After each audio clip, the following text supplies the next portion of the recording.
ಕರ್ನಾಟಕದ ಮುಖ್ಯಮಂತ್ರಿ ಸಿದ್ದರಾಮಯ್ಯನವರು ರಾಷ್ಟ್ರೀಯ ಸ್ವಯಂ ಸೇವಕರ ಸಂಘದ ಬಗ್ಗೆ ಮಾತಾಡಿರುವುದನ್ನು ನಾವೆಲ್ಲ ಕೇಳಿದೆವು. ನಾನು ಗೌರವಾನ್ವಿತ ಮುಖ್ಯಮಂತ್ರಿಗಳಾದ ಸಿದ್ದರಾಮಯ್ಯನಲ್ಲಿ ವಿನಂತಿ ಮಾಡ್ತೇನೆ, ದಯವಿಟ್ಟು ಜಮೀರ್ ಸಾಹೇಬರ ರೀತಿಯಲ್ಲಿ ನೀವು ಮಾತಾಡಬಾರ್ದು. ಕರ್ನಾಟಕದ ಮುಖ್ಯಮಂತ್ರಿಗಳಾಗಿ ನಿಮ್ಮ ಬಗ್ಗೆ ವಿಶೇಷವಾದಂಥ ಗೌರವ ನಮಗೆಲ್ಲರಿಗೂ ಇರಬೇಕು. ರಾಷ್ಟ್ರೀಯ ಸ್ವಯಂ ಸೇವಕ ಸಂಘವನ್ನು ದೂರ್ತಾ ಇರುವಂಥ ಹಿನ್ನೆಲೆಯನ್ನು ಕೂಡ ತಾವು ವಾಸ್ತವಿಕತೆಯನ್ನು ಅರ್ಥ ಮಾಡಿಕೊಂಡು ಮಾತಾಡಬೇಕಾದಂಥ ಅವಶ್ಯಕತೆಗಳಿದೆ. ಹೆಡ್ಗೇವಾರ್ರವರು ವಿದ್ಯಾರ್ಥಿ ಜೀವನದಲ್ಲಿ ಪ್ರಾಥಮಿಕ ಶಾಲೆಗೆ ಹೋಗ್ತಿರುವಂಥ ಸಂದರ್ಭದಲ್ಲಿ ಅಲ್ಲಿಯ ವಿದ್ಯಾರ್ಥಿಗಳನ್ನು ಸಂಘಟಿಸಿ ಒಂದೇ ಮಾತರಂ ಅಂತೇಳಿ ಘೋಷಣೆ ಕೂಗಿದಂಥ ಹಿನ್ನೆಲೆಯಲ್ಲಿ ಅವರ ಬದುಕು ಪ್ರಾರಂಭ ಆಗಿದೆ, ವಿದ್ಯಾರ್ಥಿ ಜೀವನ ಪ್ರಾರಂಭ ಆಗಿದೆ.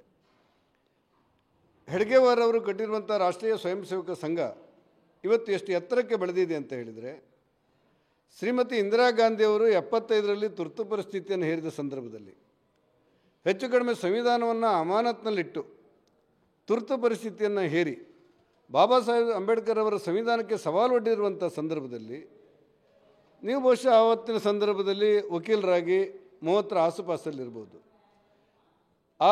ಆ ತುರ್ತು ಪರಿಸ್ಥಿತಿ ವಿರುದ್ಧವಾಗಿ ನೀವೇನು ಹೋರಾಟ ಮಾಡಿದ್ದೀರಿ ಅಂತ ನಾವು ವಿಮರ್ಶೆ ಮಾಡ್ತಾ ಇಲ್ಲ.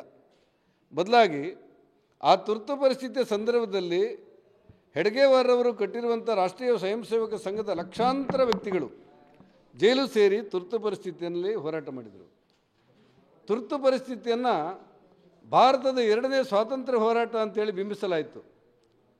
ಅಂಥ ಸಂದರ್ಭದಲ್ಲಿ ರಾಷ್ಟ್ರೀಯ ಸ್ವಯಂ ಸೇವಕ ಸಂಘದ ಕಾರ್ಯಕರ್ತರು ಆ 2ನೇ ಸ್ವಾತಂತ್ರ್ಯ ಸಂದರ್ಭ ಹೋರಾಟದಲ್ಲಿ ಪ್ರಾರಂಭ ಮಾಡಿದ್ದನ್ನು ತಾವು ಗಮನಿಸಿದ್ದೀರಿ.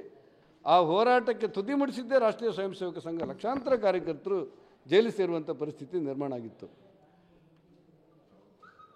ಶ್ಯಾಮ್ ಪ್ರಕಾಶ್ ಮುಖರ್ಜಿಯವರು ರಾಷ್ಟ್ರೀಯ ಸ್ವಯಂ ಸೇವಕ ಸಂಘದ ಕಾರ್ಯಕರ್ತರಾಗಿದ್ದರು.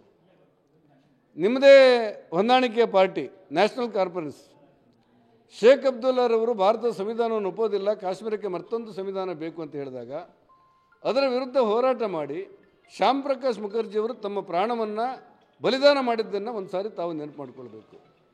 ಇಂದೂ ಕೂಡ ರಾಷ್ಟ್ರೀಯ ಸ್ವಯಂ ಸೇವಕ ಸಂಘದ ಕಾರ್ಯಕರ್ತರು ಇಡೀ ಬದುಕನ್ನು ರಾಷ್ಟ್ರಕ್ಕೋಸ್ಕರ ಸಮರ್ಪಣೆ ಮಾಡಿರುವುದನ್ನು ತಾವು ಅರ್ಥ ಮಾಡಿಕೊಳ್ಳದೆ ಜಮೀರ್ ಮಾದರಿಯಲ್ಲಿ ಮಾತಾಡಿದರೆ ನಿಮ್ಮ ಮಾತಿಗೆ ಉತ್ತರ ಕೊಡೋದು ಕಷ್ಟ. ದಯವಿಟ್ಟು ನಾನು ವಿನಂತಿ ಮಾಡ್ತೇನೆ, ಇತಿಹಾಸವನ್ನು ಮತ್ತೊಮ್ಮೆ ಮರುಕಳಿಸಿದ ಇತಿಹಾಸವನ್ನು ಮತ್ತೊಮ್ಮೆ ತಾವು ಅವಲೋಕನ ಮಾಡಿ ರಾಷ್ಟ್ರೀಯ ಸ್ವಯಂ ಸೇವಕದ ಬಗ್ಗೆ ಮಾತಾಡಿರುವಂಥ ಮಾತನ್ನು ವಾಪಸ್ ಪಡಿಬೇಕು ಅನ್ನೋದು ನನ್ನ ಆಗ್ರಹ ಇದೆ. ರಾಷ್ಟ್ರೀಯ ಸ್ವಯಂ ಸೇವಕ ಸಂಘ ಇವತ್ತು ಭಾರತದಲ್ಲಿ ಮಾತ್ರ ಅಲ್ಲ, ಜಗತ್ತಲ್ಲೇ ಒಂದು ದೊಡ್ಡ ಶಕ್ತಿಯಾಗಿ ಒಂದು ರಾಷ್ಟ್ರಭಕ್ತ ಸಂಘವಾಗಿ ಮೂಡಿ ಬರೆಯುವಂಥ ಹಿನ್ನೆಲೆಯಲ್ಲಿ ನಿಮ್ಮ ಲಘುವಾದ ಮಾತನ್ನು ನೀವು ವಾಪಸ್ ಪಡಿಬೇಕು ಅಂತ ಆಗ್ರಹ ಮಾಡ್ತೇನೆ.